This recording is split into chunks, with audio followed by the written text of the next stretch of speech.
টিউশনের মাইনে মারতে গিয়ে যখন মায়ের কাছে ফেঁসে যাই।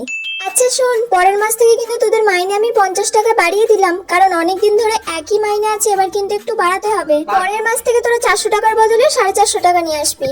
আমরা 50 টাকা বাড়িয়ে দিলেন? হ্যাঁ, 50 টাকা তো বাড়াতেই হবে। আমি তো এমনিতেই 400 টাকা মাইনে 450 টাকা মায়ের থেকে নিই, এখন যদি 50 টাকা বেড়ে যায় তাহলে তো আর আমার কাছেই কিছু থাকবে না। তার মানে আমাকেও আরো 50 টাকা বাড়িয়ে দিতে হবে, মাকে গিয়ে বলতে হবে। ঠিক আছে ম্যাম। ঠিক আছে মা।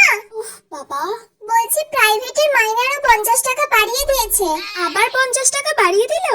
এবারে 450 টাকার বদলে 500 টাকা দিতে হবে। তোকে আর ওই ম্যামের কাছে পড়তে যেতে হবে না, আমি তোকে ম্যাম ঠিক করে দেবো, তার কাছে তুই পড়তে যাবি। কি পড়ছিস না পড়ছিস তাও কিছু জানতে পারি না আমি। আমার চেনে ম্যামের কাছে পড়বি, আমি সব জানতে পারবো। এই যা, আমার তো কেলো হয়ে গেল, এদিক ওদিক দুদিকে গেল। রানী, তোমার নাম আমি নিয়ে নিলাম।